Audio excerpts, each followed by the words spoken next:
guys, good morning. So, tara, tayo ay update ulit sa ating kambingan dito sa bukid. Okay, so nakapagpakain tayo ng breakfast nila.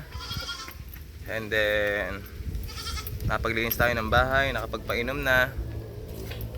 Medyo kumakalat na ulit. So papakita ko lang sa inyo. So yan mga ka-goat manager, si Birang, yan po yung kauna-unahang kambing dito sa aming mini goat farm. Nabili yan sa halagang 3,000, maliit pa nun. So napalaki namin hanggang napasampahan ko sa aking si Borsilo, yung F4 ko na bower. Kung napansin nyo po kanina, panay na ang iyak niya kasi nga po nagle-labor na siya. So niready ko na yung mga dahon ng saging, parang pinakasapin niya. Wala kasi ako makuhaan ng dayami kaya yan na lang, at least kahit papano magiging mainit naman yung pakiramdam niya dyan. So yan lang, panay ang iyak ng iyak niya. Alam naman namin na aanak na to, kaso nga lang, ayun, may trabaho ako kaya in-endorse ko siya sa asawa ng kuya ko. At alam na naman niya kung ano yung mga gagawin kapag umanak ang kambing, kung kailangan tulungan o hindi. Yan guys, so unang panganak pala niya yun, napakaraming gatas.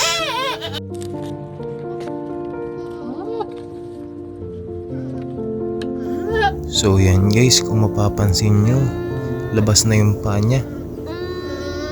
Yan nga lang, medyo na-delay sa pagpulong yung ate ko kasi nga sabi ko hanggat kaya ng kambing hayaan siyang manganak ng kanya, pero kung kinakailangan tulungan, sa kanya tulungan. Kung mapapansin nyo dyan sa second video na yan, talagang halos mahihimatay na dyan si Birang, para nakakatulog na, kaya tinulungan na siya ng ate ko. Ayun, nabitin din ako sa video kaya hindi ko mabuo yung content, kulang, hindi yung actual talagang panganganak. Pero okay lang, at least mas pinili niya yung tulungan yung kambing kaysa i-video. Yan mapapansin nyo guys, nahimatay na si Birang. Hawa naman ng Diyos yan na safe naman niya na i-deliver yung anak niya. Mama! Ah! At ipapasok natin. Tutulungan natin. Padaan ako dyan. Alis ka dyan. So yan guys, 18 hours na po siya dyan. So 18 hours old na. Nakadede na siya ng colostrum at malakas na rin. Kita nyo, lalaki ng paa. Nakakatawa naman kapag nakikita mo na upgrade ang iyong mga alaga. Continuous lang ang pagdami. Hey Yumi, anong gusto mo Yumi? Anong gusto mo? Ano? Grabe, babang-baba na talaga tong kay Yumi, Tingnan yung tiyan niya, Malapit ka na ba? Malapit na lumabas, Yumi? Malapit na lumabas? Kung lalabas, dapat umaga, para nandito ako. Tutulungan kita kapag di mo kakayanin, So, ayan na nga po guys. Kakadasal ko na sana'y umaga siya umanganak. Ay umaga nga po, 4:00 ng madaling araw.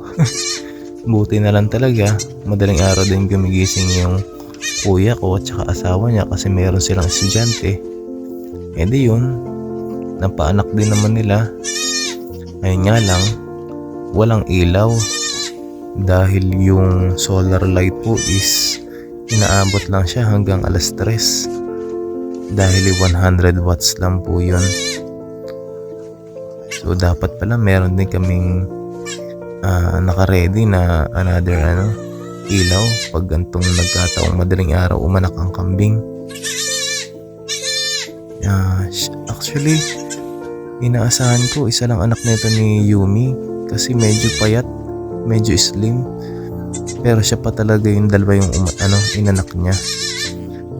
Siguro ganun talaga mga Anglo-Nubian, slim, pahaba ang katawan. Akala nga namin dito tatatlo pa siya eh. Yung pala inunan na yung ilalabas niya. So thank you pa rin kay Lord at safe niya na i-deliver yung dalawa. Ayun nga lang, ito po yung hinaharap namin na bagong problema, bagong experience, no? So sa kidding season, ito ang may experience ng karamihan, lalo na kung marami kayong alaga. Sorry guys yung kuya ko kasi ang dami nilang basahan eh, kaya yan basahan na instead of dayami. Diretso tapon na po yung mga yan. Ayun, ang kinakaharap namin problema is merong mastitis po si Yumi, yung inahin. Which is matigas yung dede niya, walang nalabas na gatas. Yung una, in-squeeze namin ng kuya ko yung kanyang teats. Ang lumabas po ay dilaw na parang nana. Hindi na namin nakuhaan ng video. And then wala talagang lumalabas na gatas.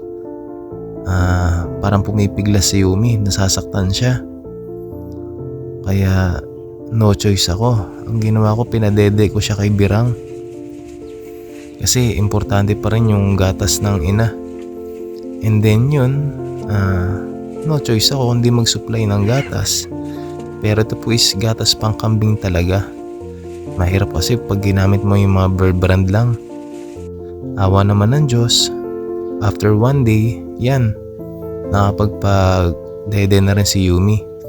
Hindi ko lang sure kung meron pa yung colostrum. Sana naman meron para kahit papano maging malakas pa rin yung aming mga supling na kambing. Papasalamat pa rin ako sa Panginoon at tuloy-tuloy lang pagbibigay sa amin ng blessing. So yan lang po guys ang update dito sa aming mini goat farm. Yan na po si Birang tsaka yung anak niya. Ayan po si Yumi tsaka yung dalawang anak niya. Doling and Bakling nga po pala yan. Halos like mother, like daughter and son eh. Magkakamuka. And then ayan, si Midnight tsaka si Vanilla. Naputol na yung sungay ni Vanilla. Guys, susunod ipapakita ko sa inyo kung paano yung ginawa ko para ma-dehorn yung mga malaking kambing. Okay? So, total of 9 heads na po yung napapaanak natin. Ayun lang. Tuloy-tuloy lang tayo sa ating hinahangad. At kahit anong hirap ngayong tag-init sa pangungumpay, laban pa rin tayo. Ingat po kayo sa inyong pangungumpay din at happy goat farming po sa ating lahat.